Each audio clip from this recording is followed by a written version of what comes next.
제가 한국에 이렇게 오면은 한 가지 참 큰 은혜를 받고 부러워하는 게 있습니다. 그게 뭔지 아세요? 이 찬송입니다. 멕시코에는 국민학교 때부터 고등학교까지 음악을 안 가르칩니다. 대신 뭘 가르치냐면 춤을 가르쳐요. 그래서 지금 제가 사실은 어제 몸도 안 좋고 사실 잠도 못 자고 그래가지고 어떻게 말씀을 전할까 고민인데 찬송의 은혜를 받아가지고 아주 지금 힘이 생겨요. 이 찬송을 부르는 분들이 다 여기서만 이렇게 은혜를 끼칠 게 아니라 그거 하나로 선교사 자격이 있습니다. 다 나가서 이 춤만 배우는 라틴 아메리카에 이 찬송을 가르쳐서 참 세계 선교 역사에 귀하게 쓰임 받기를 간절히 기도합니다.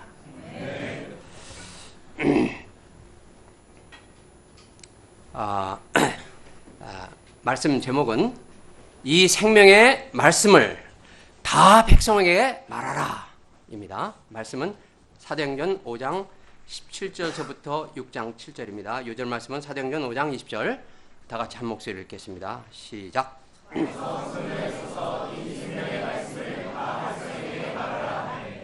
기도하겠습니다. 감사하신 아버지 하나님, 독생자 예수님 이 땅에 보내시고 저희들 위해 희생하신 주님의 무한한 사랑과 은혜를 진심으로 감사합니다. 오늘 귀한 주일입니다. 저희가 신령과 진정으로 예배드릴 수 있도록 도와주시고 또 저희를 불쌍히 여기사 이 시간 한마디 말씀을 허락하십시오. 부족한 죄인이 좀 주님께서 아십니다. 제가 순종하지 못하는 말씀을 감히 이렇게 들고 섰사오니 주님께서 어찌한지 불쌍히 여기시고 성령께서 이 말씀을 대언하여 주시길 간곡히 기도합니다.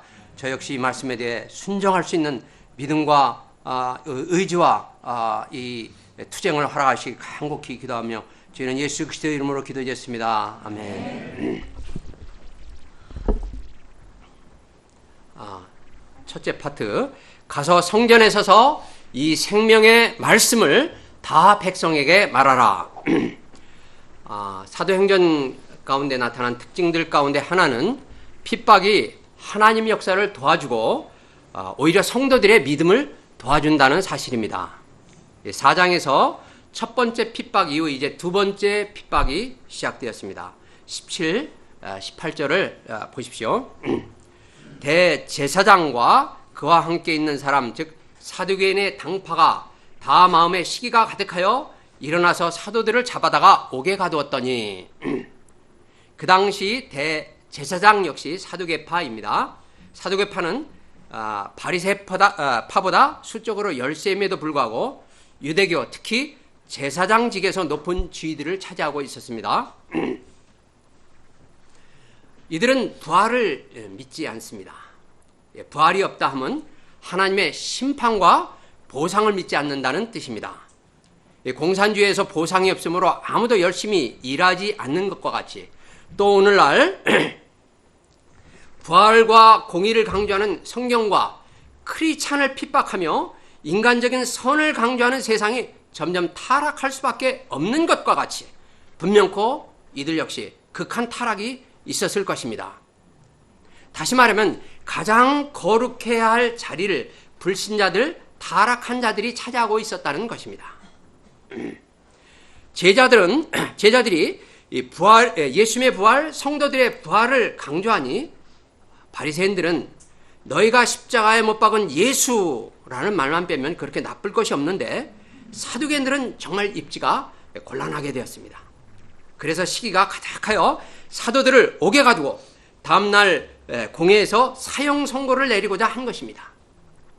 이 사도들은 예수님이 3년 동안 심혈을 기울여 예수님의 인격과 생애와 말씀을 보고 듣게 한 예수님의 유일한 증인들이니 이 하나님 역사에서 정말 중요한 자들입니다. 해서 주의 사자가 밤에 옥문을 열고 끌어내었습니다. 그런데 빨리 도망가 하지 않으셨습니다. 가서 성전에 서서 이 생명의 말씀을 다 백성에게 말하라 했습니다. 여기서 우리는 이 싸움이 사도들의 싸움이 사도들의 육적인 싸움이 아니라 사단과 하나님과의 영적인 싸움인 것을 보게 됩니다. 인간은 본래 하나님의 형상으로 지음을 받아 하나님을 알고 하나님을 의지하여 영원히 사는 존재입니다. 그런데 거짓말쟁이가 타락한 인간을 지배하며 늘 거짓말로 인간을 자기 것으로 삼아 지옥 같은 인생을 살다가 결국 지옥에서 영원히 죽게 만듭니다. 이 거짓말에서 깨어나 우리의 창조주 하나님을 깨닫고 하나님께 돌아와 하나님을 의지하지 않으면 인간은 소망이 없습니다. 이를 위해 사랑 많고 한 많은 하나님은 우리를 위해 복음을 이루시고 이 복음이 진리임을 증명하는 성경을 주셨습니다. 이 말씀이 전파되면 우리는 그동안 몰랐던 하나님이 얼마나 좋은 분인가를 알게 됩니다. 또 사기꾼의 정체가 폭로됩니다. 그러니 이 사기꾼에게는 이 성경 말씀 전파가 정말 골아픈 것입니다. 그래서 사단이 이 땅에서 여러 가지 악한 일을 하지만 제일 첫째 목표로 삼는 것이 바로 어찌하든지 성경 공부하고 가르치는 일을 막고자 하는 것입니다. 그래서 사단은 신학교에서 성경 공부를 하지 못하게 하고 또 교회에서 축복, 기적의 복음으로 복음의 본질을 모르게 하는 것이 지금 세계에서 일어나고 있는 현상입니다. 하나님은 이 복음의 증인들을 전능하신 능력으로 감옥에서 꺼내 살렸습니다. 그리고 도망하라 하지 않고 이 생명의 말씀을 다 백성에게 말하라고 하십니다. 그냥 말씀이 아니라 생명의 말씀이라 했습니다. 그냥 말하라고 하지 않고 다 말하라고 했습니다. 여기서 우리는 하나님의 애타는 심정을 읽을 수 있습니다. 인간은 죄와 무지로 인해 다 죽습니다. 이들이 살 수 있는 길은 오직 말씀을 듣고 영접하는 길입니다. 그래서 생명의 말씀이라 하셨습니다. 전 세계 모든 사람들이 다 구원받기를 주님은 간절히 원하십니다. 이를 위해 예수님은 제자들을 부르셔서 증인 삼으셨으니 이것이 바로 제자들의 인생 목적이요 존재 의미입니다. 또 이것이 유배프, 즉 우리들의 사명이요 존재 가치입니다. 세상에서는 사회적 지위와 돈, 명예로 사람들의 가치를 따지지만 우리는 이것에 절대 속지 말아야 합니다. 이 생명의 말씀을 다 백성에게 말하라 하시는 하나님의 마음을 알고 복음을 전하는 자들이 하나님 앞에 가장 귀중한 존재들인 것입니다. 사도들은 옥에서 나오자마자 새벽에 성전에서 가르쳤습니다. 사실 인간적으로 도망하고 싶은 마음도 있었을 것입니다. 그런데 옥에서 건지신 하나님이 사두개인의 권세보다 훨씬 힘이 세다는 것을 체험한 사도들은 두렵지 않았습니다. 오히려 다 말하기 위해 새벽부터 열심히 생명의 말씀을 가르쳤습니다. 한편 아침이 되자 대제사장과 사두개인들이 어제 옥에 감옥에 잡아놓은 자들을 처형하기 위해 공회와 이스라엘 족속의 원로들을 다 모았습니다. 다 모였을 때 사람을 보내 사도들을 끌어오도록 명령했습니다. 부하들이 가서 보니 간수들이 옥문을 지키고 있었고 옥문은 굳게 잠겨 있었습니다. 간수들이 즉시 문을 열고 죄수를 꺼내려고 보니 죄수들이 없었습니다. 이거 어떻게 된 거지? 귀신이 고칼 노리시네. 그래서 돌아가서 보고했습니다. 우리가 보니 옥은 든든하게 잠겼고 지키는 사람들이 문에 서 있으되 문을 열고 본즉 안에 한 사람도 없더이다. 이것은 과학적으로 있을 수 없는 일입니다. 당연히 어제 불침번 섰던 간수들을 고문하여 어떻게 죄수를 풀어줬는가 고백을 받아야 할 일입니다. 그런데 그것에 참석한 공회원들 가운데 아무도 이를 말하는 사람들이 없었습니다. 다만 의혹하여 이 일이 어찌 된 일일까 하고 있었습니다. 제 생각에는 무의식 속에서 사도들에게서 일어나는 기적들이 이들의 마음에 자리 잡고 있었기 때문일 것이라고 생각합니다. 그런데 조금 있더니 어떤 사람이 와서 보고를 했습니다. 보소서! 옥에 가두었던 사람들이 지금 성전에 서서 백성들을 가르칩니다. 공회는 이들을 끌어오도록 명령했습니다. 성전 맡은 자와 부하들이 같이 가서 저희를 잡아왔으나 강제로 죄수 다루듯이 하지 못하고 부드럽게 모셔왔습니다. 왜냐하면 백성들이 돌로 칠까 두려웠기 때문입니다. 저희를 끌어다가 공회 앞에 세우니 대제사장이 우리가 이 이름으로 사람을 가르치지 말라고 언금하였으되 너희가 너희 가르침을 예루살렘에 가득하게 하니 이 사람의 피를 우리에게 돌리고자 함이로다 하고 야단을 쳤습니다. 이제 4장 18절을 보면 그들을 불러 경계하여 도무지 예수 이름으로 말하지도 말고 가르치지도 말라고 했는데 이를 무시하고 예수 이름으로 다시 가르쳤다는 것입니다. 여기서 영적인 눈으로 볼 때 예수 이름은 진리와 생명의 역사의 시금석임을 알 수 있습니다. 교회에서 예수님을 빼면 더 이상 교회가 아닙니다. 예수만이 우리를 살리는 생명의 권세요. 예수만이 하나님의 영광을 나타내는 유일한 길이요. 예수만이 하나님이 우리 모든 인간에게 주신 최고의 선물이기 때문입니다.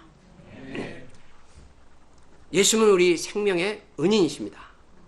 우리가 모든 것을 부인해도 예수는 부인할 수 없습니다. 이에 베드로와 요한이 대답했습니다. 사람보다 하나님께 순종하는 것이 마땅하니라. 4장에서 하나님 앞에서 너희 말을 듣는 것이 하나님 말씀을 듣는 것보다 옳은가 판단하라. 우리는 보고 들은 것을 말하지 아니할 수 없다고 했습니다. 유대교 지도자들은 하나님의 말씀을 절대적 진리로 믿고 따르도록 양들에게 가르쳐야 하는데 이들은 하나님 말씀과 뜻을 거역하도록 위협하고 있는 것을 볼 수 있습니다. 그러나 진리의 사람은 목에 칼이 들어와도 진리를 말해야 합니다. 그래서 예수 그리스도의 증인이라 할 때 바로 이 증인이라는 헬라 원어 어근을 보면 순교자라는 뜻과 같이 하고 있습니다. 진리는 사실 육신의 생명보다 훨씬 값진 영원한 생명을 담고 있습니다. 이처럼 진리의 사람이 되기 위해 우리는 순교를 각오해야 합니다. 이들은 바로 이들을 죽이고자 하는 권세자들 앞에서 진리를 증거하기 시작했습니다. 30절서부터 32절을 다 같이 읽겠습니다. 시작.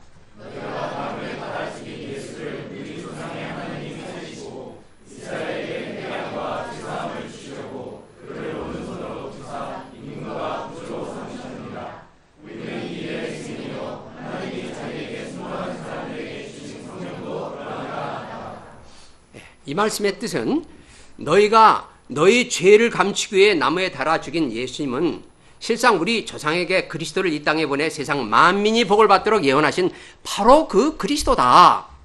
왜냐하면 바로 우리 죄를 마음과 몸으로 친히 담당하셨기 때문에 하나님은 우리 죄를 용서하심과 같이 죽은 권세를 파하셔서 부활하게 하셨다. 우리 조상에게 예언하신 내용을 자세히 공부해보면 바로 우리로 회개케 하여 죄사함을 얻고 우리 주여 왕 되신 예수님께 참 사랑과 참 마음으로 순종하도록 하십니다. 우리는 그의 제자로서 그의 상과 인격과 가르침과 또 죽고 살아나신 후 우리와 함께 하셨기 때문에 우리가 이에 대해 증인이요. 또 너희들이 알듯이 무식하고 겁 많은 우리가 이렇게 담대하게 성경을 가르치는 것은 바로 성령이 예수님의 부활로 말미암아 우리 안에 역사한다는 것을 너희들이 보는 바와 같다. 즉 우리가 증거하는 이 모든 것이 진리다는 메시지를 그들에게 증거한 것입니다. 베드로는 이들에게 풀려나려고 이 말을 하는 것이 아니라 이들에게도 이들이 구원받도록 복음을 전한 것입니다. 예수님은 마가복음 13장 9절에서 이렇게 제자들에게 말씀하셨습니다. 너희는 스스로 조심하라. 사람들이 너희를 공회에 넘겨주겠고 너희를 회당에서 매질하겠으며 나로 말미암아 너희가 권력자들과 임금들 앞에 서리니 이는 그들에게 증거가 되려 함이라. 즉 사도들은 이 핍박의 목적이 바로 이들에게도 회개의 메시지를 전하기 위함임을 잘 알았습니다. 이 회개의 메시지 앞에 유대 백성들은 3,000명이나 회개하고 예수님을 구주로 영접하여 구원을 받았습니다. 그러나 백성들보다 더 영적이고 거룩해야 할 지도자들이라고 하는 사람들은 듣고 크게 놓아여 사도들을 죽이고자 했습니다. 이 사도들은 복음의 거의 유일한 증인들로 하나님 앞에 보배와 같은 자들입니다. 이 증인들을 구하기 위해 하나님은 가말리엘이라는 유대교로부터 존경받는 사람을 쓰셨습니다. 다 같이 34절서부터 39절을 읽겠습니다. 시작.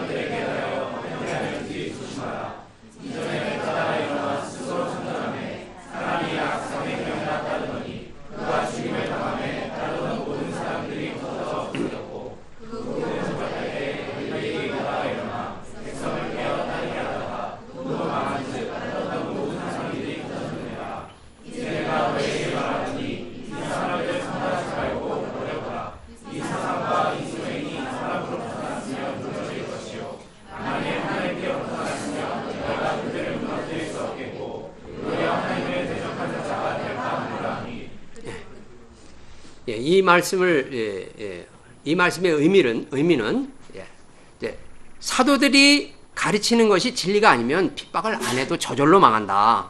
반대로 진리면 핍박자 우리들이 하나님의 원수가 돼서 우리가 망하니 그냥 내버려 두자라는 뜻입니다.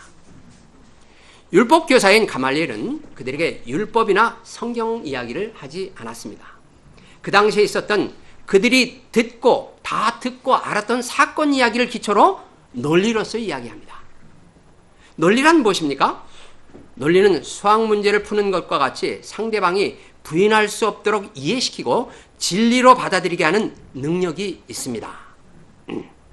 이처럼 예수님은 제자들에게 3년 동안 단지 지식을 가르치지 않고 이 논리적인 생각 능력을 끊임없이 훈련시켰습니다. 반면 당시 성경 공부를 많이 했다고 하는 지도자들은 바로 이 논리적인 생각 부족으로 성경 지식이 예수님을 믿게 한 것이 아니라 오히려 의심하게 했습니다. 이에 대해 예수님은 이들에게 말씀하셨습니다. 너희가 저녁에 하늘이 붉으면 날이 좋겠다 하고 아침에 하늘에 붉고 흐리면 오늘은 날이 굳겠다 하나니 너희가 천기는 분별할 줄 알면서 시대의 표적은 분별할 수 없느냐? 우리는 성경을 남에게 듣기만 하면 분별력이 개발되지 않습니다. 우리는 배우기도 해야 되지만 자립적으로 성경 공부를 해야 합니다.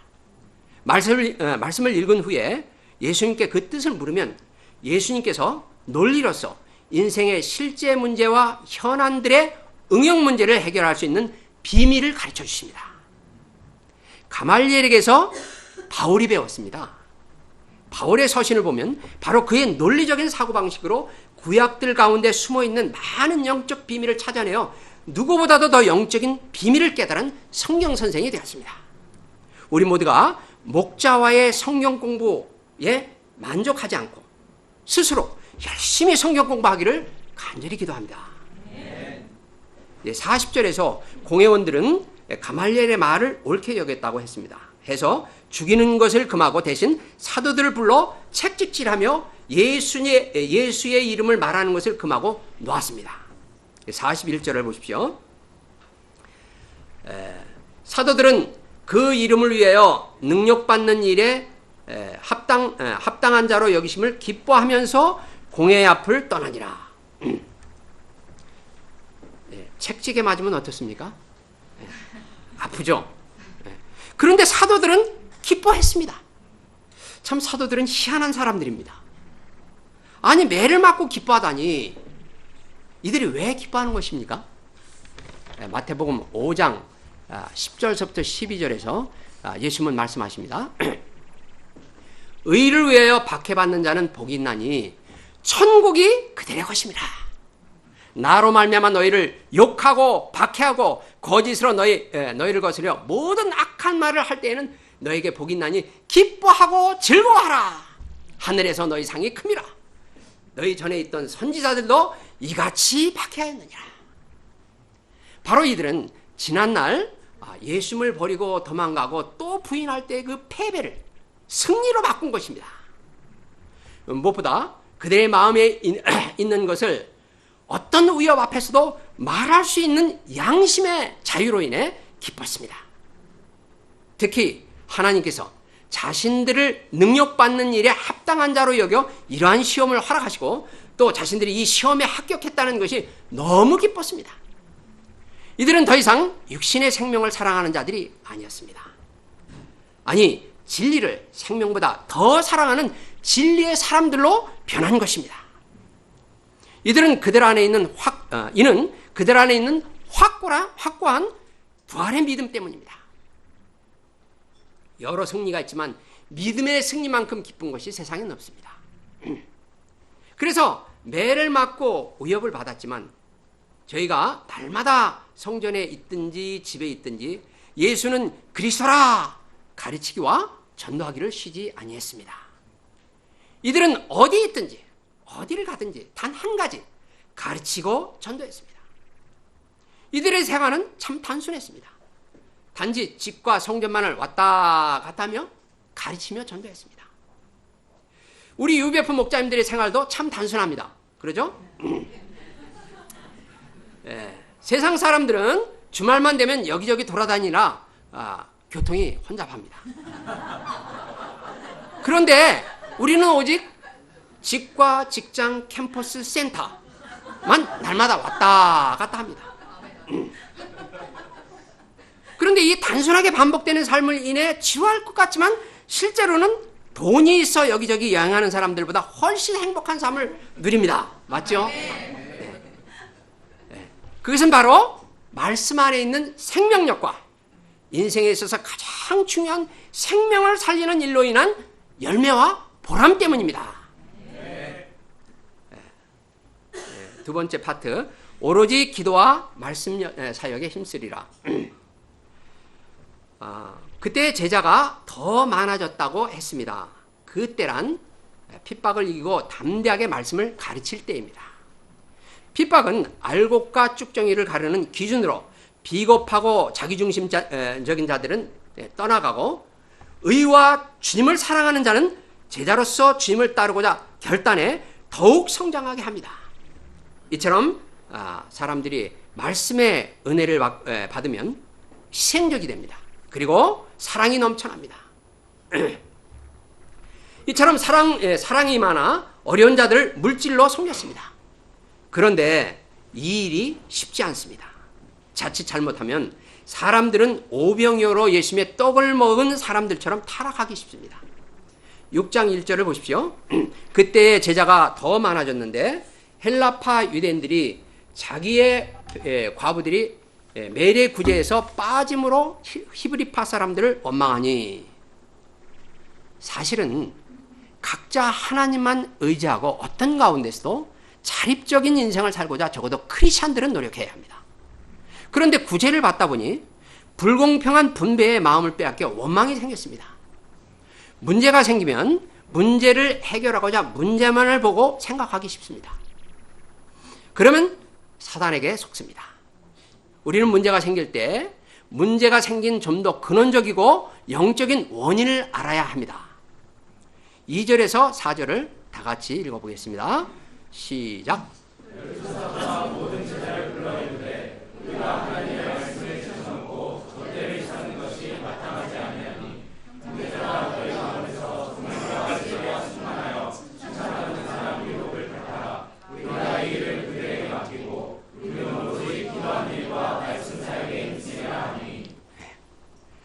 사도들은 문제 해결을 7평신도를 세워 해결하고 자신들은 더욱 기도와 말씀에 전무하고자 방향을 잡았습니다.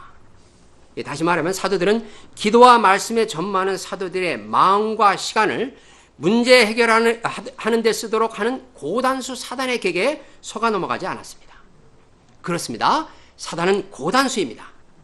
기독교 역사를 보면 사단은 어찌하든지 주의 종들이 말씀과 기도에서 멀리하도록 고단수로 유혹합니다. 우리는 이에 속지 말아야 합니다. 첫 번째 파트에서 제가 말씀드렸듯이 사단이 제일 골아파하는 것이 바로 말씀 공부와 전파이기 때문입니다.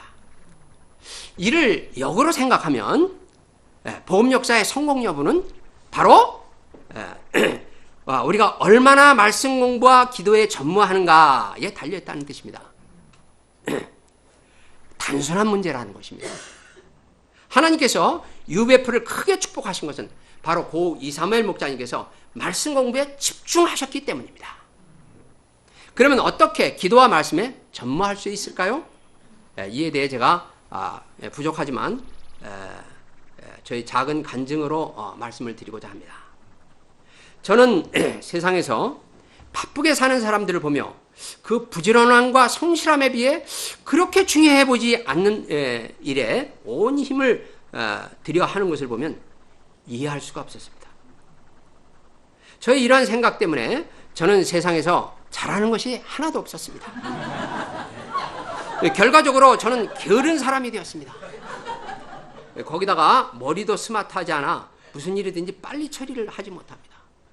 거기다가 두려움이 많고 남과 부딪히는 것을 싫어하여 그냥 양보만 할 줄 알았지 도전하며 남을 설득하는 것을 싫어하여 아무것도 할 수 없었습니다.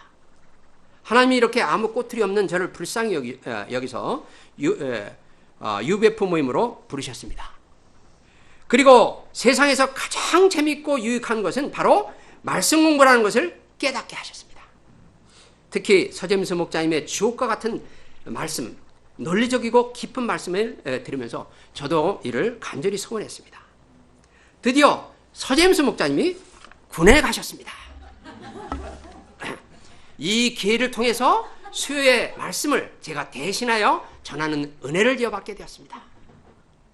그 후 호시안 성사님이 섬기는 멕시코 역사의 계승자로 저를 부르셨을 때 무엇보다 제가 이제 매주 말씀을 전할 수 있다는 것이 가장 기뻤습니다. 제게 매주 말씀을 묵상하고 말씀을 전하는 것이 그렇게 좋을 수가 없었습니다. 늘 말씀을 제 마음에 받고 아무리 양들에게 힘든 말씀이라도 저는 양의 눈치를 보지 않고 있는 그대로 진리의 말씀을 선포할 때 많은 양들이 도망갔지만 저는 속으로 참 어리석고 미련한 놈들 하며 개의치 않았습니다. 반면 진리의 말씀을 액면 그대로 전할 때 오히려 영적인 소원이 있는 자들은 결단하고 헌신하는 역사가 있었습니다. 이렇게 리더들이 잘할 때 저는 차츰차츰 모든 일을 이들에게 맡겼습니다. 그리고 더욱 성경 공부에 매진했습니다. 그 결과 제게는 말씀을 깨닫는 기쁨과 감사가 늘 충만하여 흔히 선교사들이 말하는 번아웃, 소진이 되었다는 분들을 보면 해주고 싶은 이야기가 많습니다. 이제 나이가 들어 밤에 잠을 잘 자지 못할 때가 많습니다. 그러나 저는 이것이 전혀 괴롭지 않습니다. 침대에 눕기 전에 말씀을 읽고 잡니다. 그리고 잠에서 깨어있는 동안 말씀을 묵상하며 깨달으며 참 즐거운 시간을 밤중에 보냅니다. 한편 신앙생활 초기에 저는 위대한 주님의 종들의 생애를 읽으면서 한 가지 공통점을 발견했습니다. 그것은 하나같이 기도에 매달린 기도의 종이라는 사실입니다. 저 역시 남는 모든 시간을 기도에 투자하고자 무단 노력을 했으나 잘 되지는 않았습니다. 그런데 이 기도의 능력을 체험하는 놀라운 사건이 있었습니다. 일용할 양식에 나온 선교사님들의 명단을 들고 늘 기도하며 저도 선교사로 내보내달라고 기도했을 때 인간적으로 불가능해 보이는 제게 하나님은 선교 비전을 주셨고 이를 위해 갑자기 박정희 대통령을 쓰셔서 고졸 직장 경력 5년 이상자들끼리 경쟁하여 야간 대학에 들어가는 산업체 제도를 만드시고 외대 스페인학과 야간 1회로 기도대로 미달되게 하여 들어가게 하시고 당시 가장 믿음이 훌륭하고 복음적인 사라 선교사와 결혼하게 하시고 대학 졸업 시험을 치자마자 멕시코 선교사로 보내주셨습니다.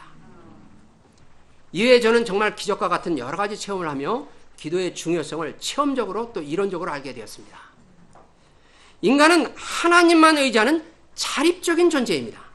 즉 인간은 기도함으로 가장 자립적인 인간이 될 수 있다는 것입니다. 또 기도는 아무리 저와 같이 또 성명이 시인과 같이 무능하고 쓸모없는 자라도 가장 위대한 일을 할 수 있는 비밀이라는 것입니다.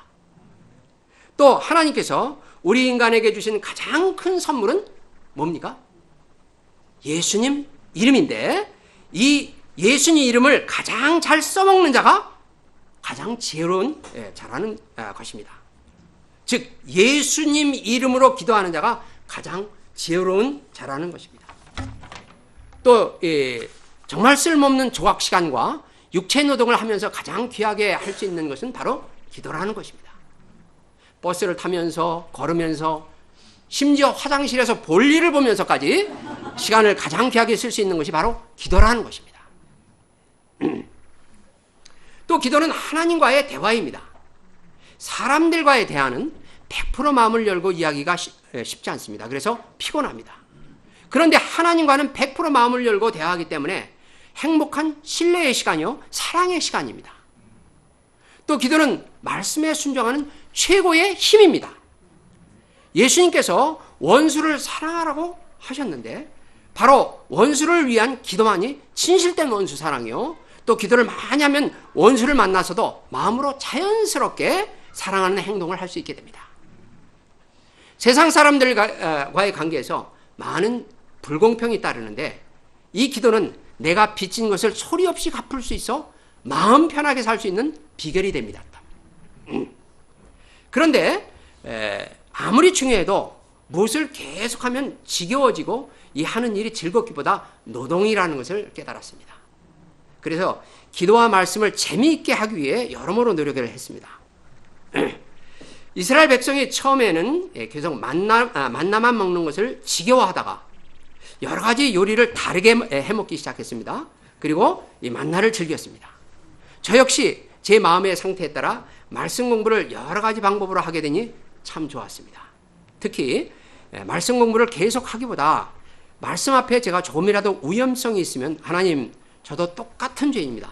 저도 똑같이 넘어질 수 있는 죄인입니다. 저를 불쌍히 여기시고 보호해 주십시오. 예수님 이름으로 기도합니다. 아멘 하며 성경 공부하는 것은 참 즐거운 시간이었습니다. 이처럼 누가 저를 보면 여행도 사람 만나는 것도 싫어하면서 멕시코에서 너무 단순한 생활을 하는 정말 무미건조한 삶을 사는 자 같이 보이지만 저는 정말 이제까지 너무 행복한 인생을 살았음을 고백합니다. 이제 UBF도 많은 연세 드신 분들이 있어 역사를 제자들에게 물려주면서 무엇을 해야 할지 고민하는 분들이 많습니다. 그러나 저는 솔직히 멕시코 제자들이 제게 늘 말씀 공부를 통해 이전까지 깨닫지 못한 비밀을 매주 섬기면서 멕시코 역사의 모든 것을 다 제자들에게 넘겨주어도 매주 수요일 인도하는 그룹 리더 공부와 금요일 새로운 말씀을 배우고자 하는 자들을 위한 말씀 공부는 어쩌면 평생 제가 입을 놀릴 수 있을 때까지 해야 할 운명적인 즐거움이라고 생각합니다. 네, 4절에서 우리는 오로지라고 했습니다. 세상에서 여러 일을 한다는 뜻은 어쩌면 그 하나하나의 일을 온전히 힘을 쓰지 못한다는 뜻이 됩니다. 열심히 사는 것도 중요하지만 중요한 일 한 가지에 매달리는 것이 더 지혜롭다고 생각합니다. 더구나 세상 일을 할 때 수요 공급의 원칙을 잘 생각해야 합니다. 수요보다 공급이 너무 많아 세상은 경쟁과 홍보의 시간을 낭비하고 늘 쓰임받지 못할까 불안해합니다. 그러나 기도와 말씀 사역은 수요 공급의 원칙에서도 너무나 필요한 것입니다. 세상 70억 인구가 다 구원이 필요하여 말씀을 들어야 하는데 기도와 말씀의 종은 너무 적습니다. 그래서 저는 제가 기도하는 분들을 위해서 하나같이 기도와 말씀의 종이 되게 해달라고 기도합니다. 7명의 평신도를 택하여 섬기는 종으로 세웠습니다. 그런데 7, 8장을 공부해보면 이들도, 이 평신들도 기도와 말씀의 종으로 귀하게 쓰임받았습니다. 아니, 사도행전은 12사도보다 사실상 평신도 바울에 관한 기록이 더 많습니다. 이처럼 우리 평신도들이 기도와 말씀의 종으로 귀하게 쓰임받기를 기도합니다. 이를 위해 평신도들은 직장일로 바쁜 것을 인정하고 풀타임 교회 목사님들을 따라잡기 위해 부단히 성경 하나만을 붙들기를 기도합니다. 아멘. 7절을 보십시오. 사도들이 기도와 말씀에 충만할 때 하나님의 말씀이 점점 왕성하여 제자의 수가 더 심히 많아지고 심지어 허다한 제사장의 무리도 이 도에 복종했습니다. 기도하겠습니다. 감사하신 아버지 하나님, 세상에 참 경쟁이 심하고 할 일이 많은 것 같지만 저희들에게 지혜를 허락하시고 가장 중요한 일을 할 수 있도록 도와주시길 간절히 기도드립니다. 참 눈에 보이는 참 명예와 권세와 부를 쫓기보다 정말 하나님 앞에 귀중한 참 기도와 말씀에 전무하고 또 열심히 생명의 복음을 전파하는 일에 전무할 수 있도록 도와주시길 간절히 기도드립니다. 저희는 예수 그리스도 이름으로 기도드렸습니다. 아멘.